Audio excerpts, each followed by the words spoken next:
At the family reunion I paid for, they gave everyone a custom t-shirt. Mine said, biggest disappointment. I didn't argue. I just smiled, pulled out a stack of papers, ripped them in half, and walked out. An hour later, they finally saw what I destroyed, and the calls started coming nonstop. I wish I could say I didn't see it coming, that it blindsided me completely, but honestly, it felt more like the last piece of a puzzle I'd been pretending didn't exist. I stood there, clutching the t-shirt, staring at those bold black letters like they were tattooed on my chest. Biggest disappointment. Great. My sister Laura was already laughing. It's just a joke, Frankie. Ben gave me a lazy shrug from across the table, beer in one hand. Come on, sis. You've got to admit it's kind of funny. My parents were quiet at first. Then my mom let out this light laugh like someone had cracked a mildly inappropriate joke at a church potluck. My dad shook his head, grinning like I'd just stumbled over a curb. I nodded once, then again, slower. Right. Funny. I folded the shirt carefully and placed it on the edge of my plate. Nobody noticed that my hands were trembling slightly. Or if they did, they didn't care. I don't know what I expected. I paid for this whole reunion. The venue, the food, the travel. I even covered the matching shirts. That's the kicker, right? They used my credit card to print that insult. The joke. Hilarious. I'd spent months planning this weekend, booked the old lakeside house they used to rave about, foolishly hoping that maybe nostalgia would smooth things over. Maybe I'd finally feel like I belonged again. Instead, I got a printed receipt of my place in the family hierarchy. And the worst part? I didn't even feel mad. Just exhausted. Exhausted in the kind of way that seeps into your bones and hardens like concrete. I pushed my chair back and smiled. Be right back. Walked upstairs to the guest room, my room, technically, since I'd rented the whole place, and grabbed my bag. The folder was right where I'd left it. Thick, crisp, substantial. I'd had the papers printed on special parchment, something that felt important to hold, something they could treasure. I'd even thought about bringing champagne for the big reveal. Instead, I walked back into the dining room and stopped behind my empty chair. Nobody looked up. They were too absorbed in posing for a group selfie in their new shirts. Perfect timing. I pulled out the folder, slid the papers free, and without saying a word, I started tearing them in half. Slowly, deliberately, page by page. Laura turned first. Wait, what is that? Ben squinted. Is that a contract? I didn't answer. My dad half stood. Frankie, I set the torn papers down in front of my empty plate and smiled again, tighter this time. Enjoy the shirts. But I left. No screaming, no door slamming. Just footsteps on the old wood floor, the creak of the screen door behind me, and the cool night air hitting my face like relief. I didn't even grab my jacket. Didn't need it. I was halfway to my car when the first call came through, then a second, then 3 more like a dam breaking wide open. I didn't pick up. Not yet. Let them read what I destroyed first. Let them sit with it. I sat in my car for 10 minutes before even starting the engine, just staring at my hands on the steering wheel. Still steady. Still too steady. Like my body hadn't caught up with what had just happened. They laughed. That part kept replaying in my head. My mom, my siblings, even my dad. Like it was all so innocent. Like calling me their biggest disappointment was just another quirky family tradition. Right up there with Laura's passive-aggressive holiday cards and Ben's jokes at me being perpetually single. But it wasn't innocent. And it wasn't new. I could trace it back to age 9. That was the year Ben shattered the neighbor's window with a baseball and I got grounded for not stopping him. Laura lied about bombing a test and I got lectured about being a terrible influence. Every screw-up in that house somehow had my fingerprints on it, even when I wasn't in the room. At 12, I remember getting a C in math, my first one. I cried not because of the grade itself, but because I knew exactly what was coming. Dinner table mockery, mom's theatrical sigh, dad's quiet letdown. Meanwhile, Ben could tank an entire semester and still get extra cash for trying his best. At 17, I begged them to sign a small student loan. Not even actual money, just a signature. They said no. They said I needed to learn responsibility. Ben had totaled 2 cars by then. Laura had already jetted off to Europe for a photography course they bankrolled. But I needed to learn responsibility. So I hustled. Worked nights, slept 4 hours a day, built something from scratch. A tech service at first, then a subscription platform. Taught myself to code, to pitch, to get rejected, and keep moving. I didn't ask for much. A little. Acknowledgement would have been nice. Maybe an I'm proud of you. Instead, I became the punchline. The odd one, the one who always showed up late to Thanksgiving because she was probably coding in some basement. When I landed my first 6-figure investment, I told nobody. When I wiped out my student debt in one payment, I told nobody. When my company blew up, still nobody.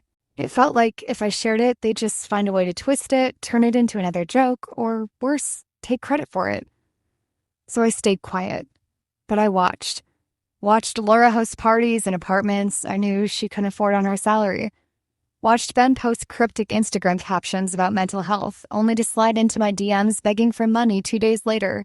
Watched my parents struggle with their mortgage, but still book anniversary cruises. And I started helping. Quietly, an anonymous donation here, an untraceable wire transfer there. Because despite everything, I still wanted to believe in family. I thought maybe if I gave enough, they'd finally see me. That delusion died last Christmas. I offered to fly everyone to a ski lodge I'd rented. My mom told me to save my money, then posted about how Laura had surprised them with a family-funded getaway. That's when I decided no more behind-the-scenes help. The reunion I just walked out of, that was supposed to be my big reveal. A real one.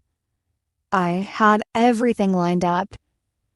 A notarized letter gifting my parents' early retirement, their mortgage completely cleared, a down payment agreement for Laura and her kids, a fresh start in a better school district, a debt relief package for Ben, plus an optional job referral if he ever wanted to get his act together.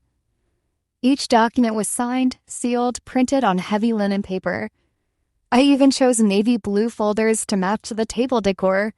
That's how much I cared. I wanted it to be beautiful, memorable. I pictured the look on my mother's face when she read the letter. The tears, the pride, the slow realization that the daughter she once called directionless had built something massive enough to give them all a second shot. I imagined my father standing, speechless, shaking my hand. I imagined my father saying, "I was wrong about you." Ben saying, "Damn, sis." I had no idea. I imagined a lot of things. What I got was a joke printed on fabric. And I know what you're thinking. Maybe they didn't mean it. Maybe it was just poorly thought out humor. Maybe they would have reacted differently if I'd told them beforehand. But here's the thing, they knew. On some level, they always knew. They saw the car I drove, the clothes I wore, the way people reacted when I dropped my company name. My mom once asked if I was doing okay financially, but in that rehearsed, careful way people fish for confirmation without wanting to seem impressed. They just didn't care. Or worse, they did care and they hated what it said about them. So they laughed, because it was easier to keep me in the disappointment box than admit they might have been wrong about me. And now? Now they were about to discover what was in those papers. And not just them. Everyone. Everyone who'd ever heard them trash talk poor Frankie. Everyone who believed I was some loser drifting from one sad project to the next. They were about to see the truth, but not before things got messier. Because I hadn't even seen the messages yet.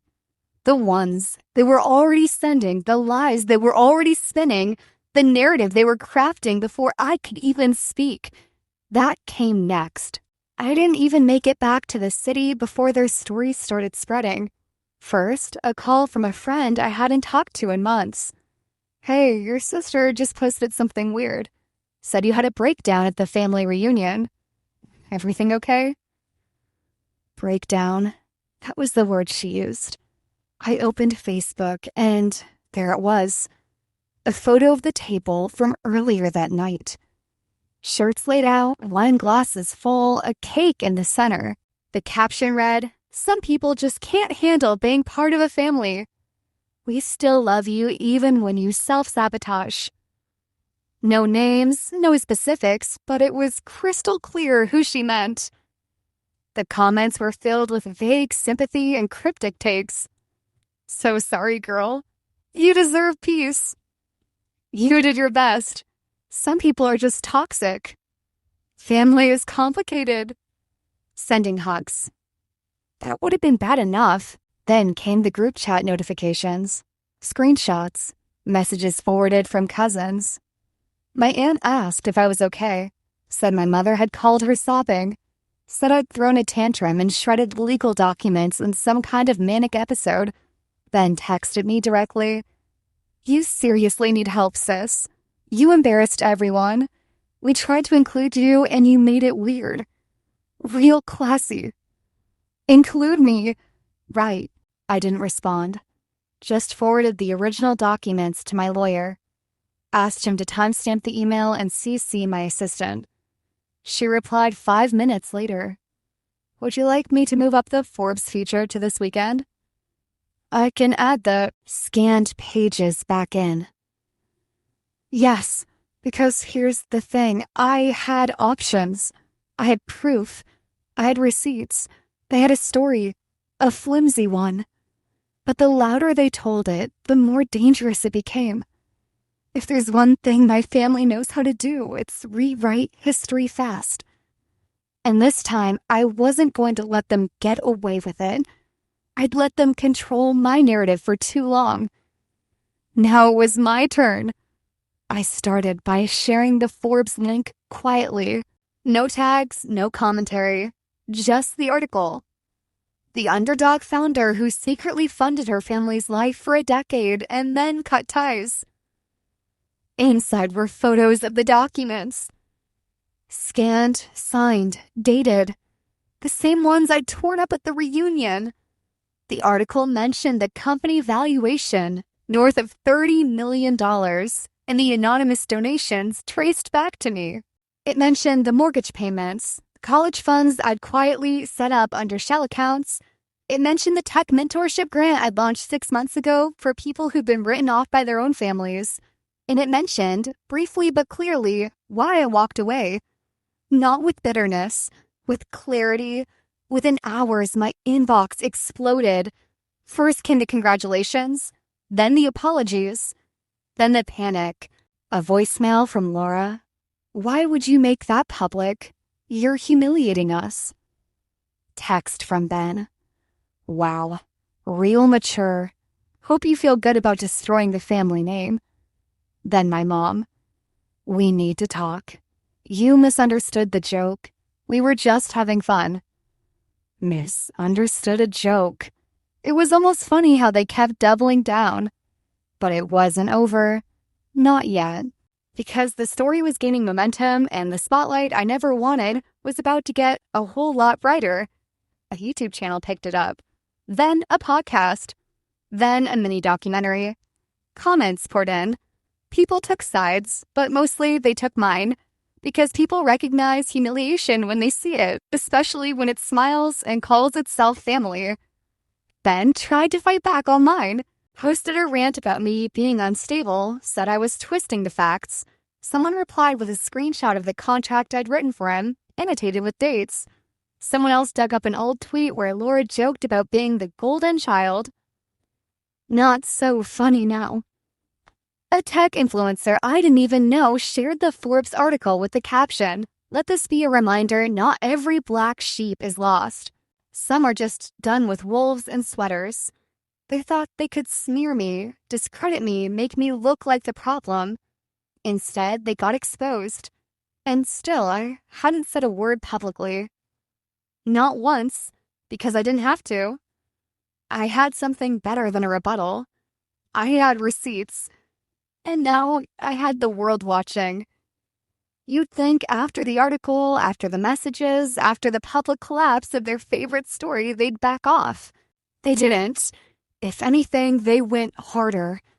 Ben posted a long thread about how I was exaggerating for sympathy. He claimed I had a history of being overdramatic, said I was always the one who felt excluded, even when they tried their hardest. Laura started damage control with extended family. She told them I wasn't well, that the money had gone to my head, that I'd cut ties not because of a t-shirt, but because I was always searching for an excuse to leave. And my parents? They stayed quiet publicly, but I know they were making calls, framing it as a misunderstanding. A tragic situation. She just took things the wrong way. I watched them try to rebuild their version of events, but this time it wasn't landing. Because the people they were talking to? A lot of them had already reached out to me privately. A cousin who said she'd always noticed I was treated differently. A former neighbor who remembered hearing my mom call me a late bloomer while bragging about Ben's internship at a company I now owned equity in. The part that stung most wasn't their spin. It was realizing that I'd spent so long hoping they'd change, I didn't notice how much I had. I was no longer the kid trying to earn a seat at their table. I had my own table now. And the silence that followed that realization, it was the first time I'd felt peace in years. They sent a letter. It wasn't an apology. Not really. Just a carefully worded, "We're still your family and we love you and we hope you can move past this." Move past it. Like it was a phase. Like I'd gotten offended and stormed off and needed to come crawling back once I'd cooled down. I didn't reply. A week later, they sent another. This one was longer, more emotional. Talked about the things they'd done for me when I was younger. Meals, rides, a roof over my head. Like that canceled out everything else. They never mentioned the money. Or the years of jokes. Or how quick they were to trash me when I finally said no. Then, out of nowhere, Ben posted an old photo of us from when we were kids. Captioned it, "Miss my sister. Still love her. Always will." I got tagged a bunch. People wanted a response. But the only people I owed anything to were the ones who were there when I had nothing. And none of those people were wearing matching t-shirts. So I stayed quiet. And in that silence, things kept shifting. Laura's husband left. She'd been leaning hard into the "we're victims of cancel culture" narrative, and he wasn't having it. He took the kids, moved in with his sister. I found out from someone else. Laura didn't tell me herself. Ben lost his speaking gig at some small event he'd booked. Apparently, someone had sent the organizer the full article along with a comment he'd made on an old podcast about how his sister could never finish anything she started. My parents tried to refinance their home. Didn't go through. A friend of mine who works in finance said the bank flagged instability. Not my doing. Not directly. But I did stop the monthly transfers. That part was my doing. And I started living my life. Not out of revenge. Just finally, freely. I traveled without checking my phone every 2 hours. I made decisions without wondering if they'd finally be proud. I built things because I wanted to, not because I was trying to prove anything. And one night, a while later, I got a message from someone I didn't recognize. Just one line. "Thank you for showing people like me that it's okay to walk away." That one hit me. Not because I needed the validation, but because it reminded me that walking away wasn't selfish. It was necessary. Survival, not spite. I was never angry they didn't love me the way I wanted. I was angry they pretended they did while cutting me down every time I stood up straighter. That night, I opened a box I'd forgotten about. It had copies of the original documents, the ones I'd ripped up. I ran my hand over the paper, thick cream-colored, still sharp at the edges where I'd torn the first set. It didn't feel like loss anymore. It felt like closure. I don't know where they are now. I don't check. Sometimes people send me updates, but I delete them before I finish reading. I don't need to know. Not because I don't care, but because the version of me who needed their approval doesn't exist anymore. She's gone. And she's not coming back. Update, 2 years later, it's been a while. I got invited to a wedding recently. Not family, a friend. One of the few who saw the worst and stuck around. At the reception, someone introduced me to their cousin. She smiled, shook my hand, and said, "Wait, are you the t-shirt girl?" I laughed. Actually laughed. "Yeah," I said. "That's me." She told me she'd cut off her own parents last year. Said my story gave her the courage she needed. I didn't know what to say. I still don't really. But it stuck with me. Because for so long I thought leaving meant losing, giving up, surrendering. Turns out it was the first time I ever stood up for myself. Sometimes I wonder if they still talk about me. If they tell the story differently now. If they miss me or just miss who they could control. I don't reach out, and they haven't either. Not in a long time. Maybe that says everything. Do you think I went too far or not far enough? Let me know in the comments. If you want more stories like this, subscribe.